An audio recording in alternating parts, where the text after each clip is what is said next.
Happy New Year, unless you're watching this before New Year's Day, in which case, have a Happy New Year. And for those of you watching it on New Year's Day who went out, Happy New Year, you hungover, yeah. Right, Spurs, let's talk about it.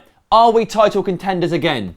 Yeah, I said it. Adam, are we? Yeah, I don't think we've ever really fallen out of the title race. I think We were 8th for a long time. now we haven't been out of it. I think I've always been saying we'll come back into it. Arsenal, Liverpool won't finish above Manchester United. I've only been watching Chelsea and Man City, and while we're 6 to 8 points away from them, Manchester United are always in this title race as well. So I'm quite confident. Okay. We'll touch on the other teams in a minute, Gaz. I know you're excited to get involved, but let's talk about United and whether or not we are properly in the title race again now. We're starting to win games ugly. Is that an important aspect of a title challenge? A lot of people would say that is the most important thing of a title challenge, but I personally think the top 4 still has to be the target. I mean, looking at Chelsea and City's squads, they're just so much better than ours. So top 4, take that. Like Adam said, there's no way I can see Liverpool and Arsenal finishing above Manchester United. So I'll take top 4. I mean, realistic, but also damning of our squad there, Gaz. Who do you hate? It's not that. It's just look at Chelsea and Liverpool's squad. I mean, I think Chelsea and City's Liverpool? squad. Sorry, yeah, Chelsea and City's squad. City's squad it's like a dream team, and I mean our team. When you're starting, I don't want to say it really, but cleverly and players like Ashley Young, I just don't think. but I That's think at title the winning same time, team, in my opinion.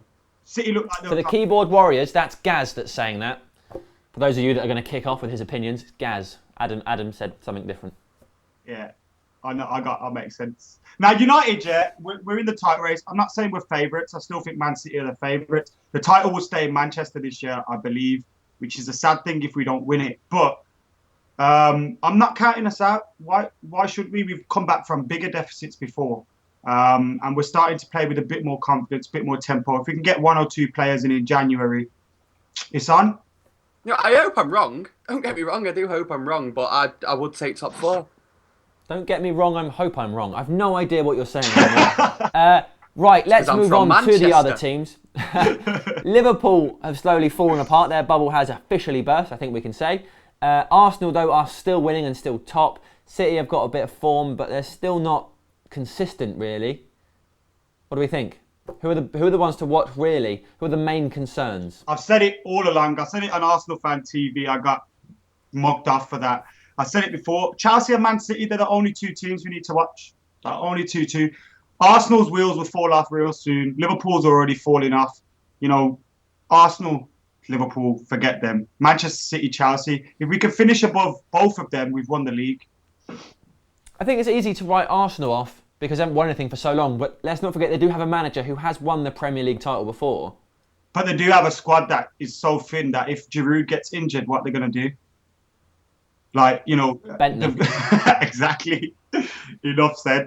Like when you're looking at Manchester United, our third choice striker is arguably Welbeck or arguably Hernandez, whichever order you put them in. And then you got Bentner as their second choice striker. They're not winning the league with that. Well, they do have Podolski. Yeah, He doesn't score many goals though, does he, at club level?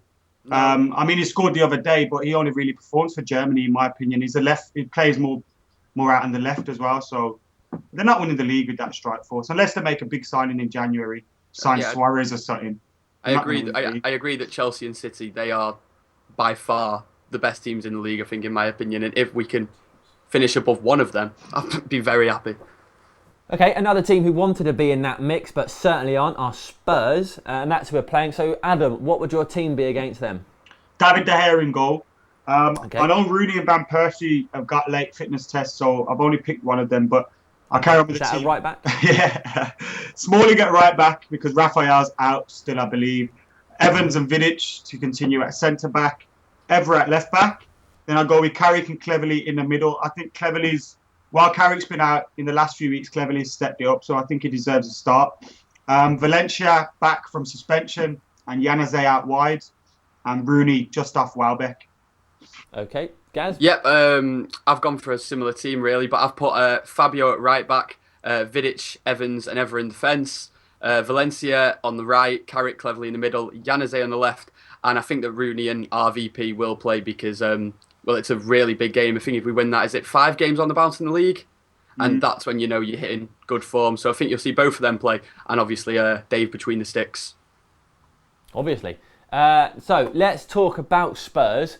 They are missing Vertonghen, Kabul, Defoe, Paulinho, both doubtful. Townsend is out. Also, the last time they were at Old Trafford back in 2012, they won 3-2, and the match winner from that day is also out because he plays for Real Madrid. So no Gareth Bale. Yeah. What are we thinking about Spurs? They've had a terrible season, really. Apparently, according to Levy. But they haven't, have they? They've not had a bad season at all, really. They've just struggled a bit like everybody else. I don't know. You spent all that money. You want a better start to the season that they've had. I think they've been... Seven players, Gaz, who have never played in the Premier League. They're not going to all settle and gel together straight away, are they?